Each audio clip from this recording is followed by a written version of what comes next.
Everyone, tonight I'm going to be here once again to discuss law. Whenever I'm here to discuss law, update of the law.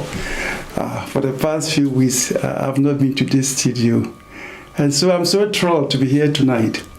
And I am here to demystify all these rumors, to ensure that I give you accurate legal advice.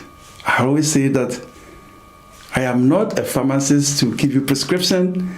I am not a doctor to diagnose what ailments you are suffering from. I'm not a social worker to help modify your relationship.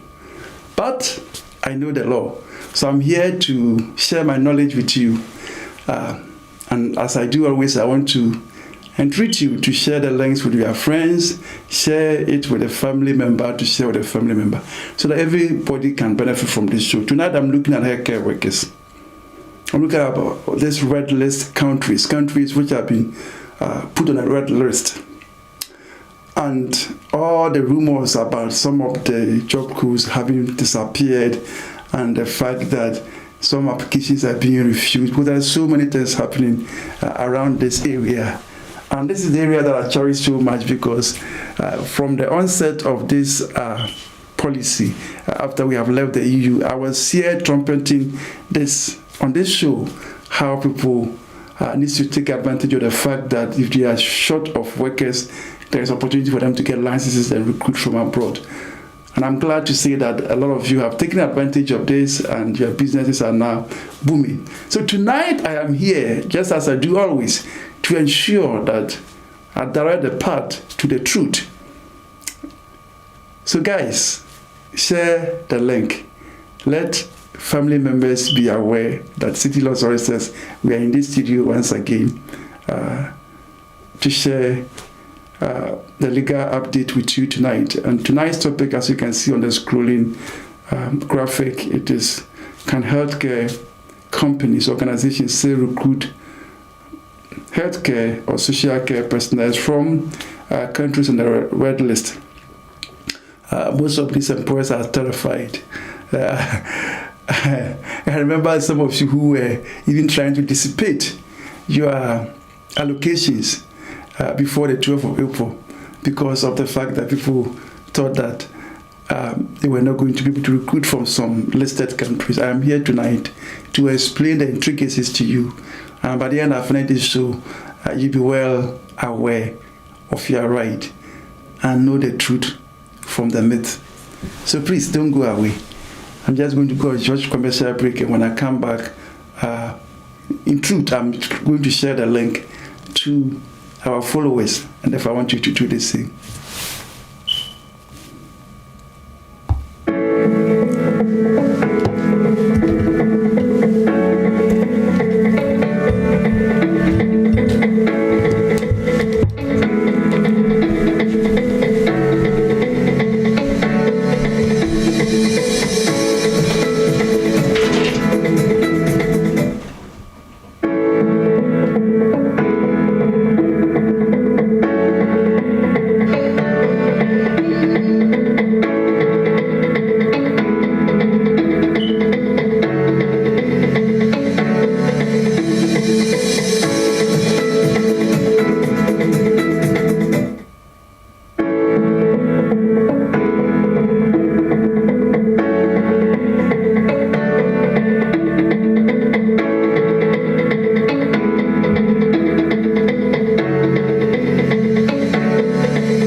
thank you for your patience.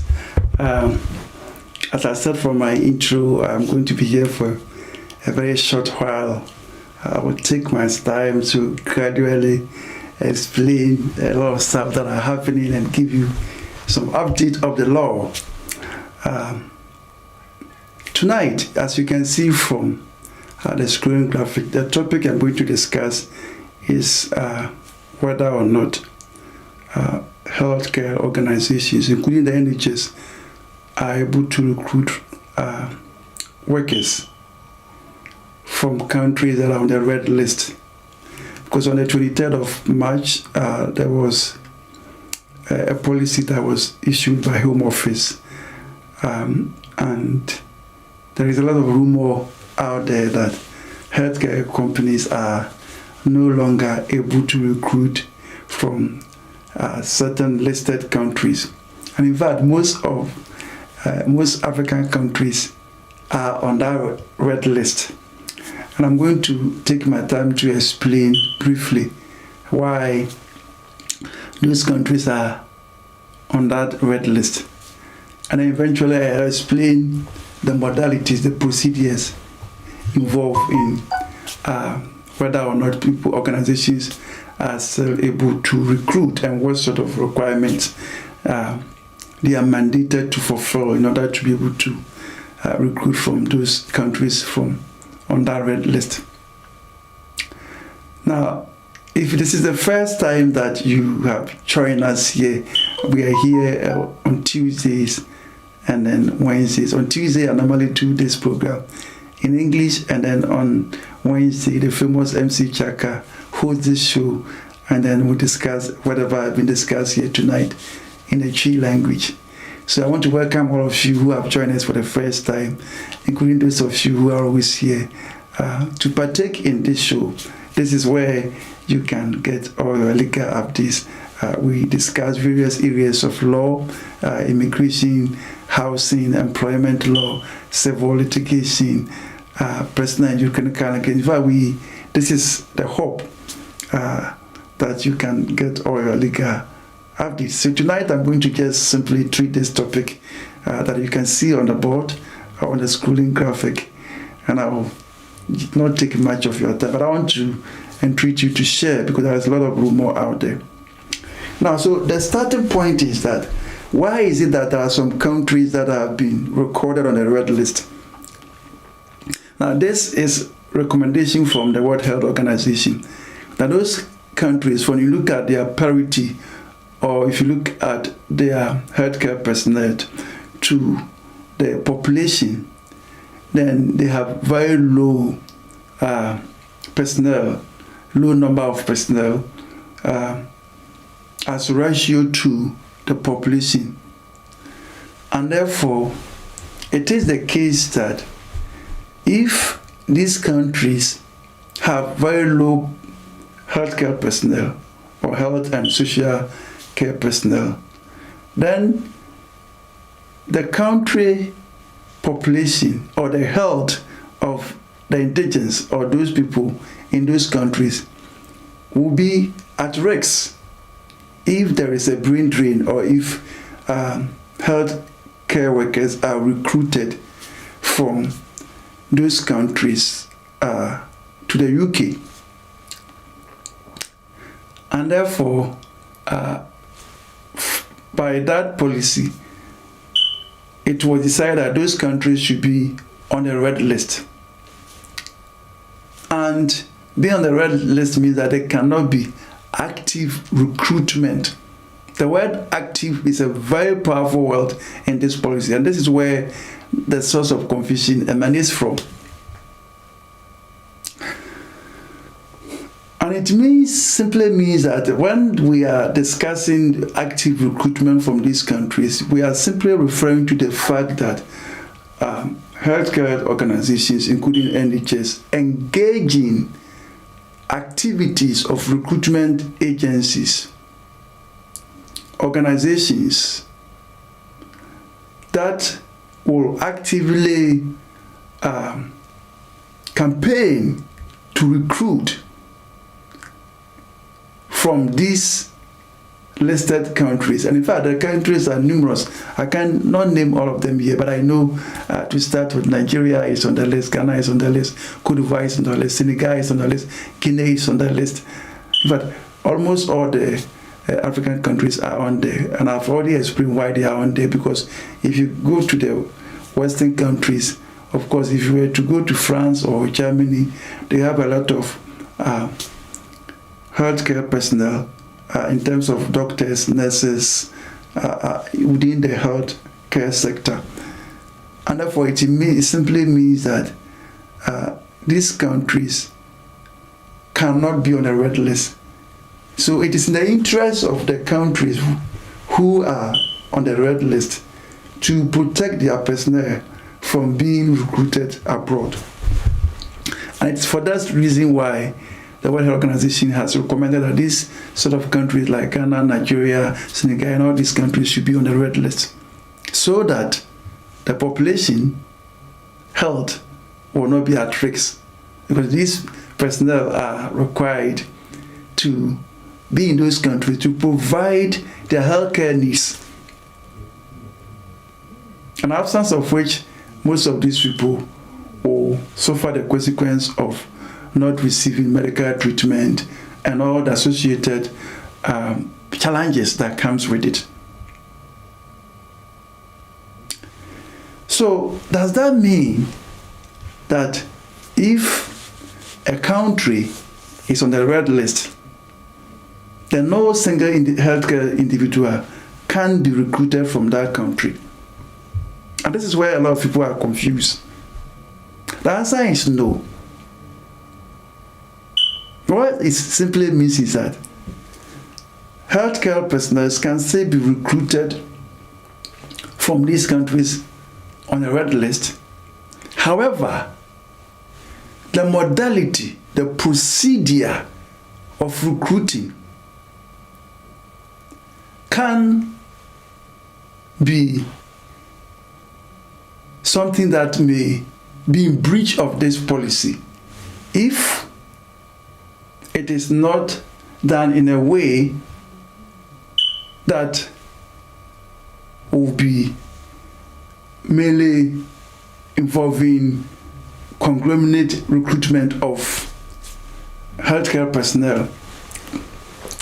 So what I simply mean by this is that it simply means that if a country is on the red list, then NHS personnel, remember, most of you are not aware, we have NHS departments whose aim is to target and recruit healthcare personnel from abroad.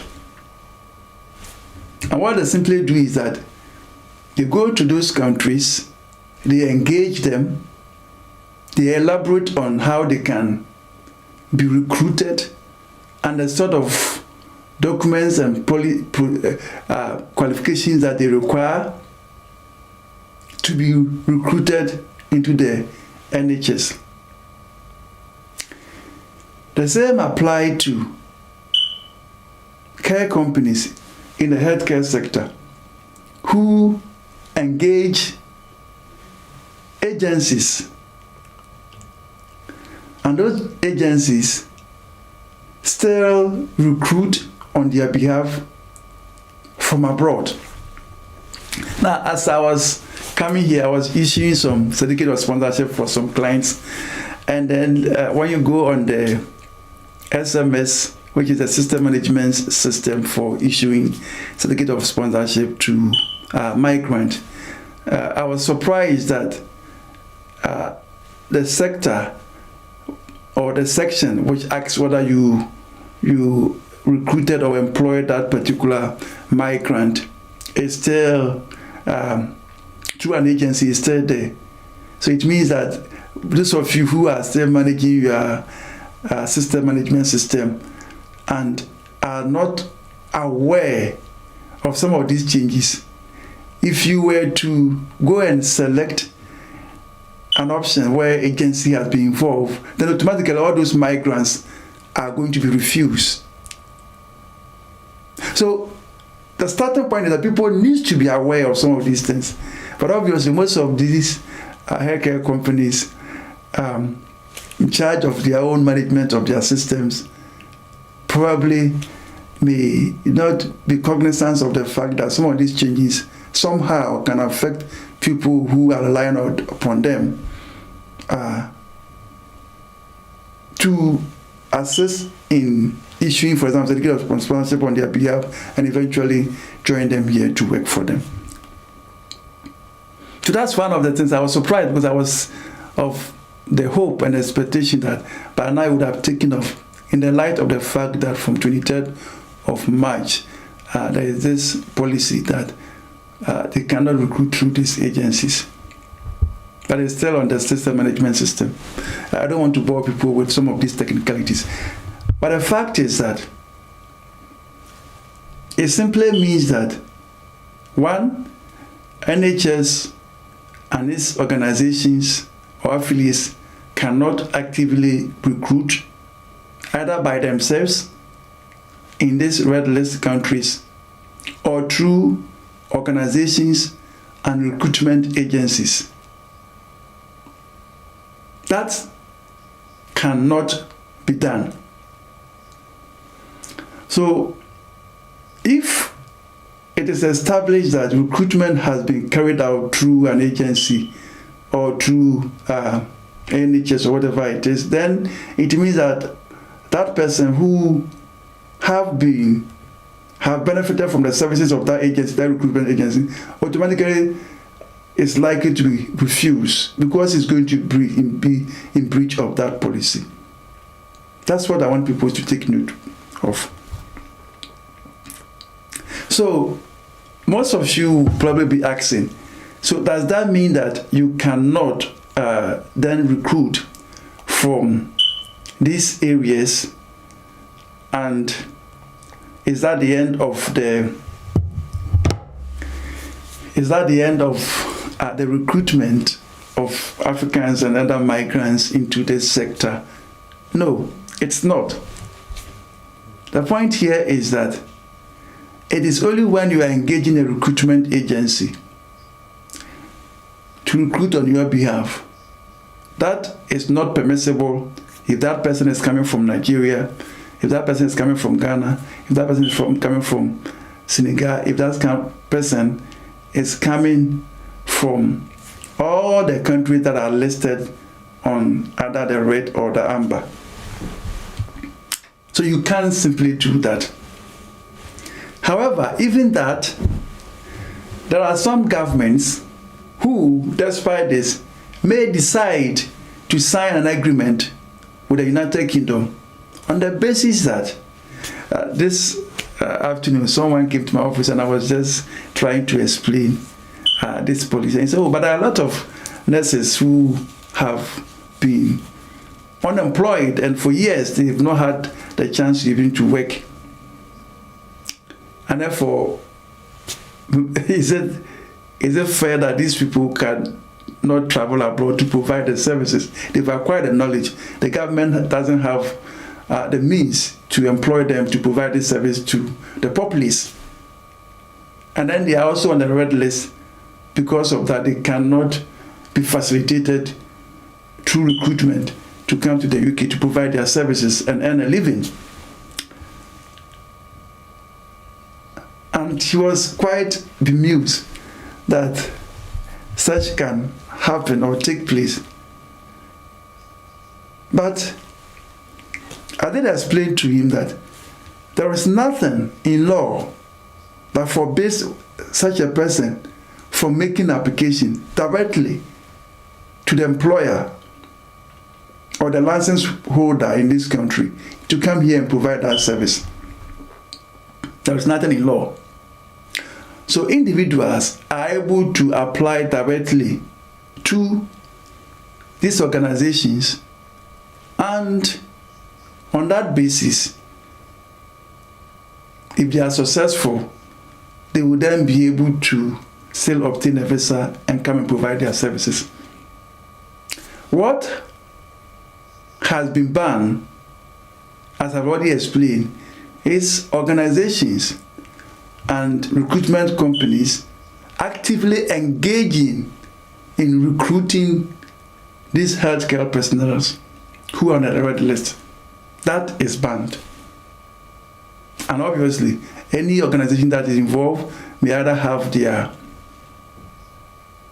staff or migrants who have been issuing security sponsorship being refused because of the fact that they are going to be in breach of the policy. And even NHS sometimes could be fined if they are found to be doing that.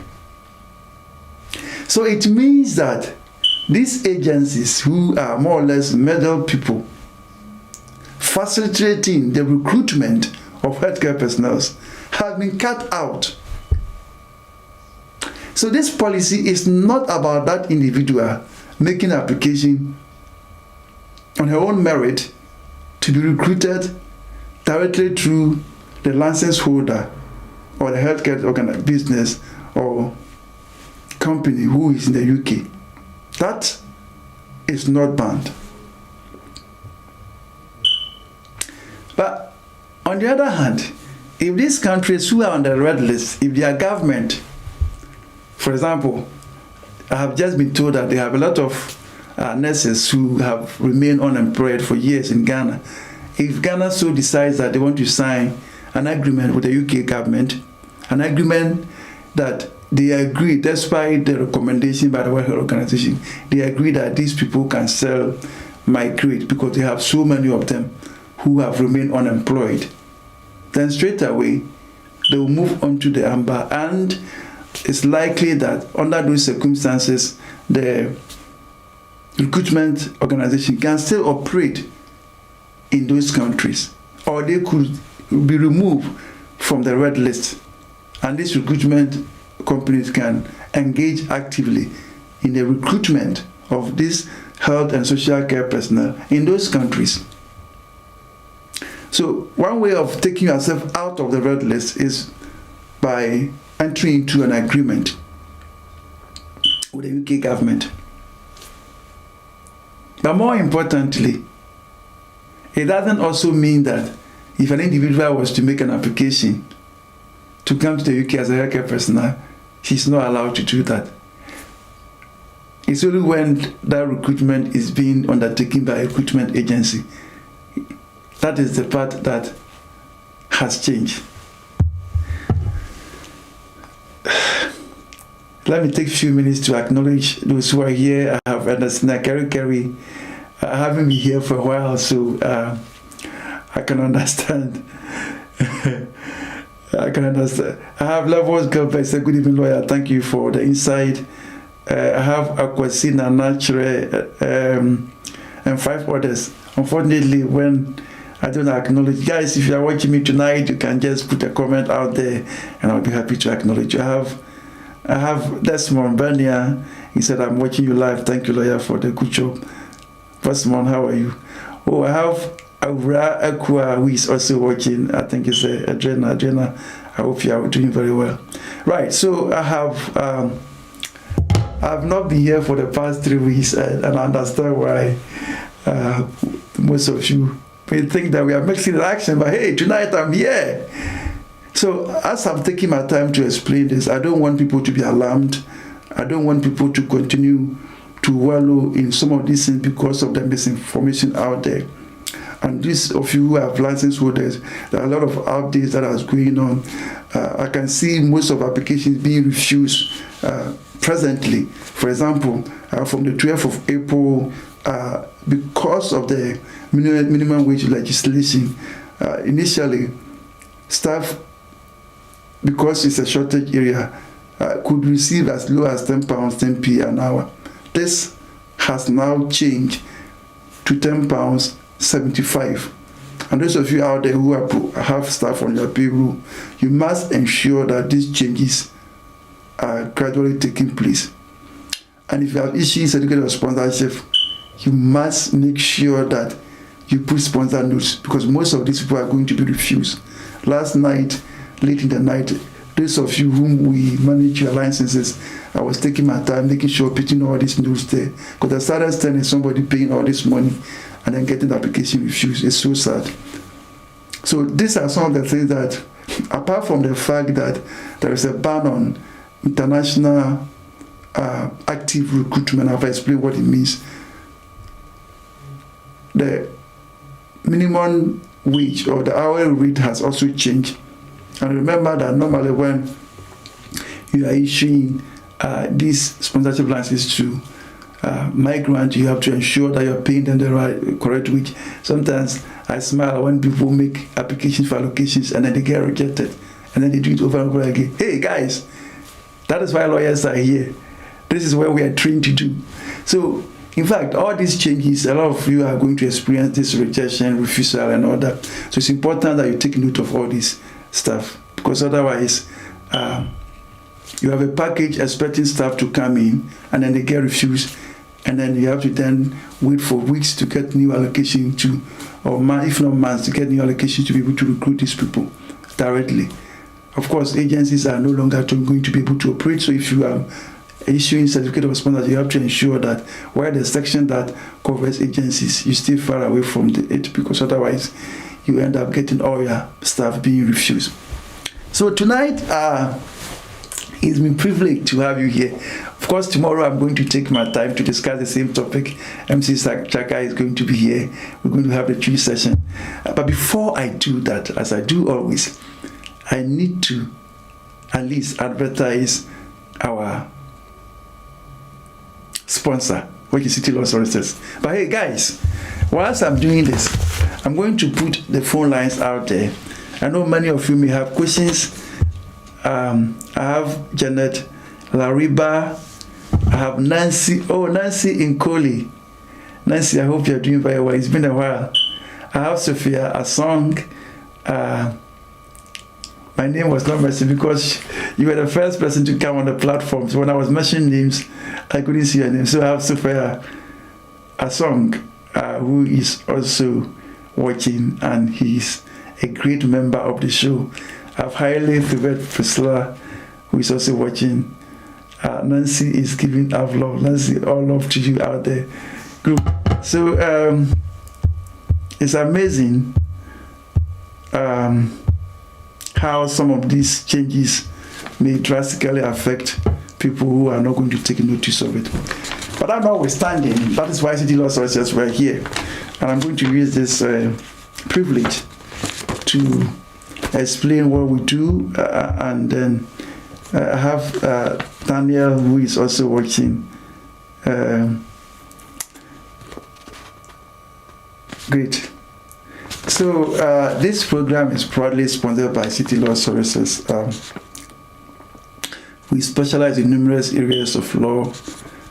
We are happy to say that the law firm is like one stop, because we have people dealing with your personal injury matters. If you are involved in an accident that was never your fault, other motor accidents, accident at the workplace, accident at a public place, you went to ASTA and then you fell and then broke either your knee or your skull, we'll be here to assist you to claim some compensation for you. We also specialize in immigration. It's my favorite area of the law, and that's why I always deem it privileged to be here to explain some of these updates to you. So we specialize in numerous areas of law. We are in the business of obtaining licenses for numerous organizations. We are even getting license for welders. So if you're a welder, you want a license, we can assist you to get a license. So we get license for healthcare organizations, churches, businesses. Look, guys, it is not only healthcare organizations that I can obtain license to bring people from abroad. Even if you're a law firm and you still don't know, you can also bring people from abroad. Because I was just talking to my partner, we've been struggling to even recruit. We can't find lawyers. So you see, when I say lawyers, good lawyers. Right, so if you have a good lawyer somewhere and you want to get a license to recruit, and you don't know how to go about it, CITI Law Solicitors, because we specialize in immigration, we can assist you to do that. But I'm notwithstanding, we specialize in numerous areas under the immigration law. It's quite broad. If you want to bring your family abroad, if you want to naturalize, if you are an EU citizen and you're having problem bringing your family it's still ongoing. Late applications, as I've said, I think 2021 December, that the Home Secretary then said that it's going to be there indefinitely, and it said that indefinitely. So we deal with all these applications under immigration law. And of course, if you are having problem at your workplace, if you have been unfairly dismissed and you've worked with the employer for more than 2 years, I always say that this 2 years is so significant, because if you have not been employed for up to 2 years and you are dismissed, you cannot claim unfair dismissal. However, you still have right under the equality. So you can claim whether because you have suffered discrimination, or because you are pregnant, or because of the fact that you are color, because you have some disability. So all these under the Equality Act, you're entitled to make some claims, even if you have worked for the employer for less than 2 years. And therefore, sometimes people are made redundant, and then they are struggling to get compensation, because the employers are looking at somebody who have worked for about 16 or 10 years, and then they have to pay them off. It's not so easy for them, and they're in the business to make profit. Hey guys, when you are involved in such a tussle, don't look far. CITI Law Solicitors will be here to assist you. Family law, we are family law accredited. What it means is that we are the peak of the practice, and therefore if you have any problem in terms of having child arrangements in place because you've been forbidden from having contact with your own child, or a child that you have parental responsibility towards, or because you're going through divorce, sometimes some of these things are quite complicated, especially when there are properties involved. And normally, when you get to the court, the judge there is not there to assist you. It's there for you to make your case to him and be able to explain to you why you're entitled to. So most time when people are dealing with these cases, they need to have good lawyers to assist them. Otherwise, they will not be able to get much from what they have contributed to the family pot. I've already explained the personal injury aspect and commercial dispute and civil litigation, housing law. If you have been unlawfully evicted, if there are disrepair problem, most of you could be entitled to compensation because of the fact that your house is in a disrepair state. And consumer law, insurance, sometimes they don't want to pay your claim. They always take the premium when it's time for them to pay for compensation or to pay for the claim. They try to wriggle out. In most times, if you have consumer law problem, if you have had an encounter, you've purchased something that mostly, I always say that any product you purchase, 6 years lifespan minimum. Why? Normally, in the civil court, if someone owes you, you have 6 years to make a claim. So that is at par at the civil court, which means that if you buy a product, you have 6 years. The first month, you have the right to just return it if it's established that the product is faulty. Within the first 6 months, if that product is faulty, you have the right to send it back for repair. And upon the second attempt, you are entitled to complete refund. And even in the course of these 6 years, if the product develops fault and they are not able to repair it, I still have TV standing in my conservatory, which was given to me because I was exercising my consumer right. So if you have any problem along those areas, again, we are here to assist you. So I'm coming to the end of the show. If any of the stuff I have discussed here, if you have missed any of the parts of this program, or if this program is so exciting and insightful and you want to watch it, once I leave this video, you can watch it again and again and again. This program is recorded and it stays on the CITI Law Solicitors channels. We have YouTube channel, we have Facebook channels. They stay there permanently, so you can watch it again and again and again. I must say that everything that I've discussed here is for guidance only. and therefore I urge you to seek professional advice if you want to obviously pursue a matter in line with what I have discussed, because you might not have the complete picture of this discussion. So I'm grateful to all of you who have joined us tonight, and I want to urge you. I have Nana Abena Anima, who is also watching. I have Akwesi Boaten, is also watching. I have Sawabo Nsu, thank you for your explanation, great. Right. I have Parakwesi, who is also watching. Thank you guys for joining us. Guys, tomorrow I'm going to be here again. I'm quite busy, so for some time I've not been able to be in the studio, and most times it saddens me that I'm not able to come here to give you guys update. But tomorrow I'm here with MC Chaka, and then we are going to have a very wonderful show in the Twi language to discuss all the changes that are taking place around us, especially under the immigration law. So please make it a point to join us tomorrow from 9 p.m. God bless you. God bless you.